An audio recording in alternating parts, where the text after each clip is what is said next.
Paz do Senhor para todos. A nossa lição de hoje é a lição de número 10 do primeiro trimestre do ano de 2024, que tem por título A Ceia do Senhor, a segunda ordenança da igreja.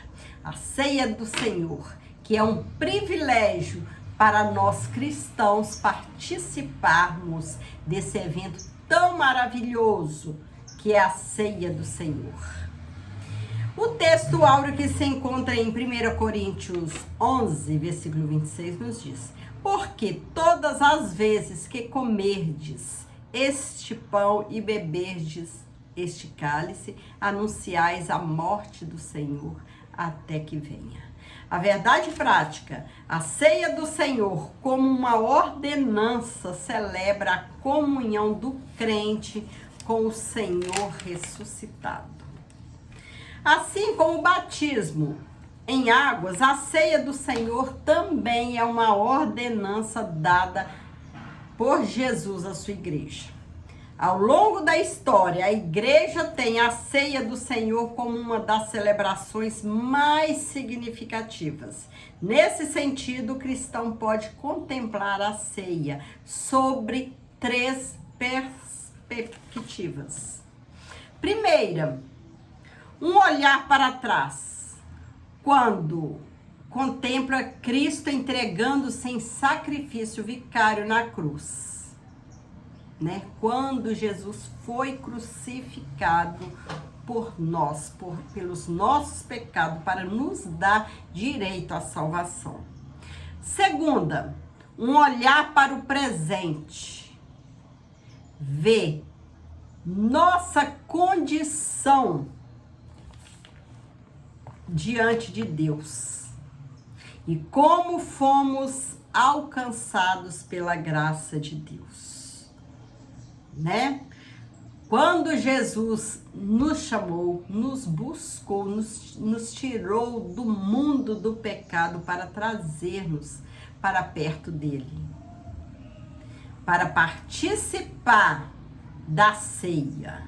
É um privilégio para nós cristãos, nós que servimos ao Senhor, participar dessa ceia. Terceiro, um olhar para o futuro, quando mantém sua expectativa e esperança na segunda vinda de Cristo. Que nós sabemos que Jesus vai vir buscar a tua igreja. Nós cremos que um dia Jesus vai nos levar para o céu. Que esse mundo é passageiro, mas a glória que nos espera é eterna. Nesse sentido, a ceia do Senhor é uma cerimônia que deve ser celebrada com reverência, júbilo e expectativa. A natureza da ceia do Senhor na tradição cristã, na tradição romana. O romanismo compreende de forma literal as expressões ditas por Jesus em referência aos elementos da ceia do Senhor. Isto é o meu corpo, que está escrito lá em Lucas 22:19. Este cálice é meu sangue, Lucas 22:20. Assim, segundo esse entendimento, durante o cerimonial, os elementos da ceia se convertem no corpo e no sangue de Cristo. Este ensino é conhecido como transubstanciação. Há pelo menos 2 problemas com esta interpretação. O primeiro, de natureza lógica, pois quando Jesus celebrou a sua última Páscoa, ele estava presente no momento da ceia e, portanto, não poderia estar fisicamente no pão e muito menos no cálice, já que fisicamente Jesus estava ali na mesa. Por outro lado, entender essas palavras de forma literal e não como metáforas cria problema de natureza exegésica. Jesus disse, por exemplo, que ele era a porta. João 10:9. Evidentemente, ele não se referia a uma porta literal, né? Ele, nessa passagem, ele fala que por ele, apenas por ele, nós chegaremos ao céu, né? Através dele, ele seria essa porta que nos conduzia, que vai nos conduzir ao céu.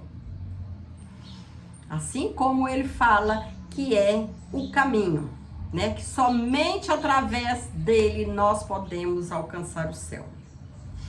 Na tradição protestante, a tradição luterana diverge da católica quando nega que os elementos da ceia, o pão e o vinho, se tornem ou se convertam no corpo e no sangue de Cristo.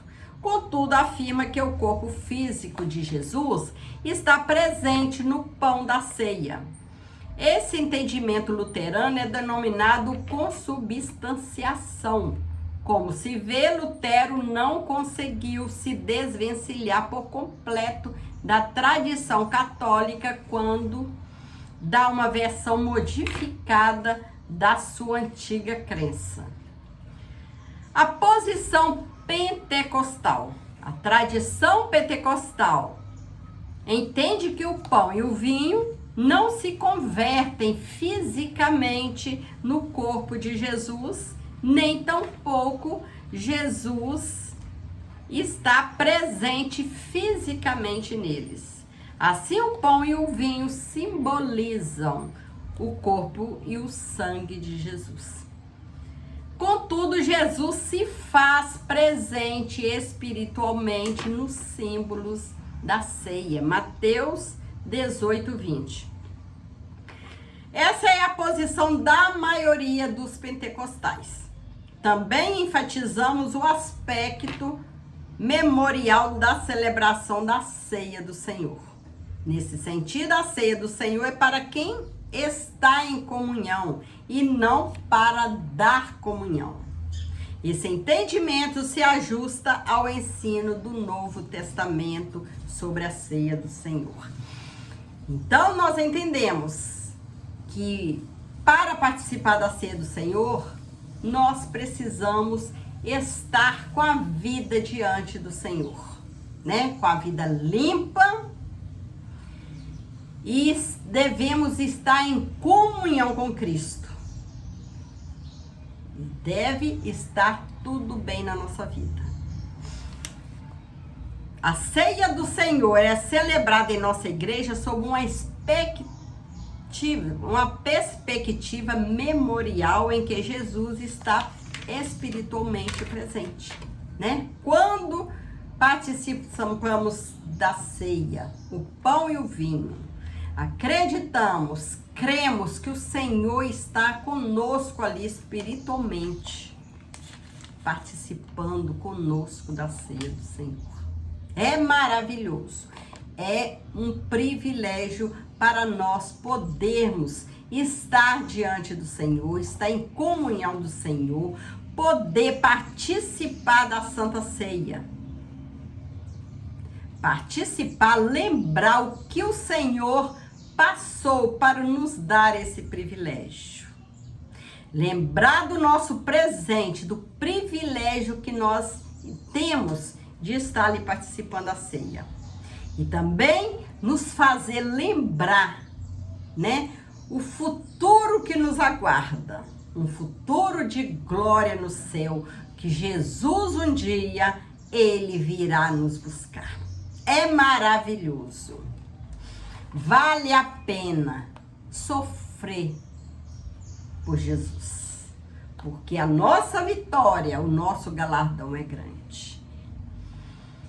O propósito da ceia do Senhor, celebrar a expiação de Cristo. Ao escrever sobre a ceia do Senhor, o apóstolo Paulo destacou como propósito dessa celebração anunciar a morte de Cristo.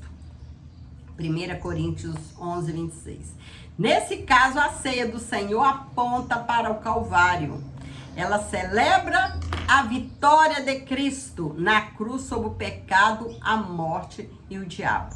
Hebreus 2, versículo 14 e 15. Por intermédio da morte de Cristo na cruz, fomos justificados e reconciliados com Deus. 2 Coríntios 5, 21. Portanto, na ceia do Senhor, celebramos a vitória de Jesus na cruz, que também é a nossa vitória. Jesus, ele morreu, mas ressuscitou, tendo a vitória, e nós, através da vitória de Jesus, nós também alcançamos a nossa.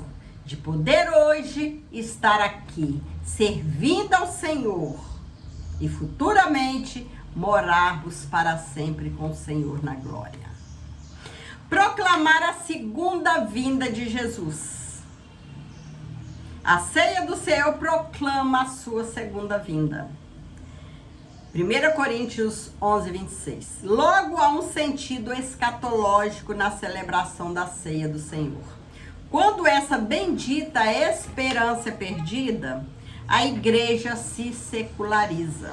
Assim, na ceia do Senhor, a igreja mantém um olhar no passado, quando contempla a vitória de Jesus na cruz.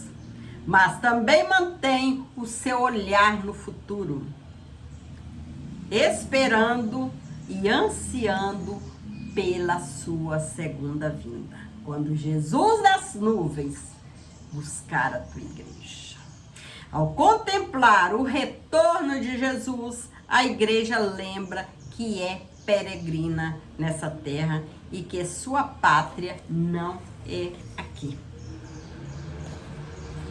Nós lembramos que nossa pátria não é aqui, que nossa passagem aqui na terra é passageira. Nós somos peregrinos aqui na terra, mas que a nossa pátria não é aqui. Nossa pátria é no céu. É lá que nós vamos passar a nossa eternidade quando Jesus vier nos buscar. Que pode ser hoje, pode ser amanhã, mas a promessa de Jesus vai se cumprir. Porque ele prometeu, e o Senhor que ele promete para nós, ele é o Senhor que cumpre. Glória a Deus. Celebrar a comunhão cristã. Uma das razões que levou o apóstolo Paulo a escrever a sua primeira carta aos Coríntios estava relacionada à questão de divisões entre os irmãos daquela igreja. 1 Coríntios 1:11. Esse era um problema recorrente entre os coríntios e estava presente também durante a celebração da ceia do Senhor. Paulo os reprova por isso. 1 Coríntios 11:17. O clima fraterno e de comunhão deixará de existir. Nesse sentido, alguns não esperavam pelos outros para celebrarem a ceia juntos. Quando há o espírito de divisão, litígio e intriga entre os crentes, a celebração da ceia do Senhor perde todo sentido. Então, Paulo, ele, ao escrever a primeira carta aos Coríntios, estava relacionada com essa questão de divisão entre os irmãos daquela igreja. Que na hora da celebração da ceia, uns não esperavam os outros. Uns já iam participando, os outros chegando. Então ele não via e não havia comunhão entre os irmãos. Que a ceia é para celebrar a comunhão cristã. Os irmãos precisam estar em comunhão com Cristo e em comunhão uns com os outros. Não pode haver espírito de divisão, litígio e intriga entre os crentes. A celebração da ceia do Senhor perde todo o sentido. É preciso estar todos os irmãos em comunhão. É maravilhoso, né? Está em comunhão com Cristo e está em comunhão uns com os outros, participando da ceia juntos, né? É maravilhoso. O modo de celebração da ceia do Senhor. O que é participar indignamente? Concernente à celebração da ceia do Senhor, Paulo advertiu sobre o perigo de participar da ceia indignamente. 1 Coríntios 11, 27. O termo português indignamente é a tradução do advérbio grego anaxios. Um advérbio indica a maneira, o modo como se faz uma coisa, enquanto um adjetivo indica o seu estado. Nesse sentido, esse advérbio modifica o verbo comer e está relacionado ao modo ou maneira como os coríntios estavam comendo a ceia do Senhor, de maneira desordenada, quando não esperava uns pelos outros, uma bagunça, né? Quando não esperavam uns pelos outros, de maneira indisciplinada, quando comiam mais do que os outros e de maneira irreverente, quando se embriagavam. 1 Coríntios 11, versículo 18, 21 e 22. É preciso haver comunhão, é preciso haver disciplina, ordem na casa do Senhor. Uma celebração reverente. Se em lugar de um advérbio que indica modo ou maneira, Paulo tivesse usado um adjetivo que indica o estado, tivesse usado o adjetivo que indica o estado, qualidade ou natureza, então ninguém poderia participar da Santa Ceia, pelo fato de que ninguém é digno. Como mostramos, esse não é o caso. É verdade que não participamos da ceia do Senhor por sermos dignos, mas participamos pela graça, pela misericórdia do Senhor Jesus. Contudo, ninguém seja tentado em pensar pelo fato de ser um pecador alcançado pela graça, pode participar da ceia vivendo deliberadamente em pecado. Não. É preciso estar com a vida limpa, né? Longe dos pecados, para participar da ceia. Está em comunhão uns com os outros. Se a simples maneira irreverente de celebrar a ceia atrasa o juízo divino, o que dizer então de quem participa com pecados não confessados? Pecado não confessado atrai o juízo divino. Então, para participar da ceia, é preciso confessar os seus pecados, estar com a vida limpa, né?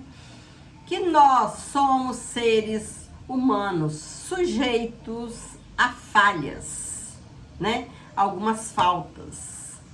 Mas é preciso que conserte, que peça perdão, para poder participar desse ato tão maravilhoso que é a ceia do Senhor, que celebra a ressurreição de Jesus,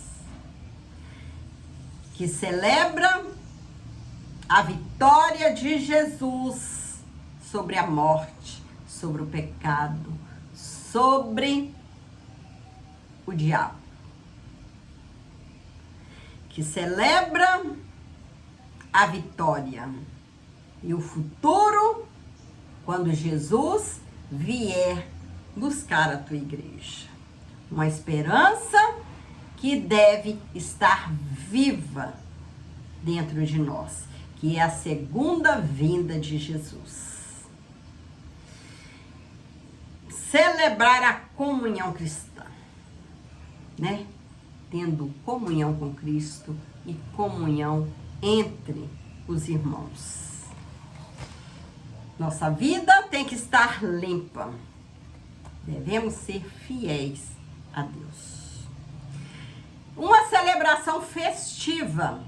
A ceia do Senhor celebra a morte e ressurreição de Jesus e não o seu funeral. A ceia celebra o Cristo que morreu, mas que ressuscitou. Então, é uma celebração festiva. Deve, portanto, ser uma celebração reverente, contudo, festiva. Nosso Redentor vive, por isso devemos demonstrar isso na celebração da ceia do Senhor. Nela, portanto, deve haver um ambiente de reverência e, ao mesmo tempo, de abundante alegria. É um ambiente festivo, né? Quando saímos de casa para participar da Santa Ceia do Senhor, nós vamos felizes, porque nós vamos participar da celebração da vitória, da ressurreição de Cristo e celebrar, proclamar a segunda vinda de Jesus, né? É motivo da gente se arrumar, vestir a melhor roupa e ir para a casa do Senhor feliz, para participar desse evento tão maravilhoso que Deus nos permite participar, né? Até que Ele venha. A celebração do Senhor deve ser de modo festivo. É festa, é alegria, é comemorar a ressurreição de Cristo. Chegamos à conclusão da lição de hoje.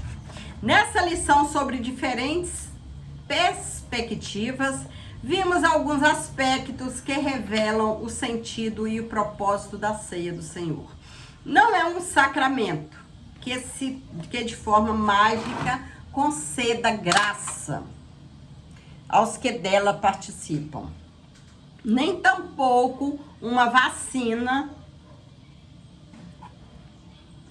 para dar comunhão a quem não tem. Na verdade, o direito de celebrar essa importante ordenança é o resultado da graça que foi concedida a cada crente. É necessário ter este discernimento quando se participa desse rito cristão. Trata, pois, de um ato que não pode ser celebrado de qualquer jeito ou maneira, nem tampouco por quem vive deliberadamente em pecado. É um ato que não pode ser celebrado de qualquer jeito, né? Tem que ser com ordem, com decência. Os cristãos, nós crentes, precisamos estar com a vida diante do Senhor, estar em comunhão com o Senhor, em comunhão com os irmãos, né? Se há algum probleminha, né, com algum irmão, se houve, é chegar perto do irmão, pedir perdão, né? Arrumar a nossa vida para celebrar, né, a vinda do Senhor, para celebrar essa vitória, né? Que a vinda do Senhor está próxima e é maravilhoso ter essa esperança de alcançar o céu. Por isso, vamos continuar, né, lutando para permanecermos em pé, permanecer em comunhão com o Senhor, permanecer em comunhão com a igreja, com os irmãos, porque grande é o céu, maravilhoso é o céu que nos espera.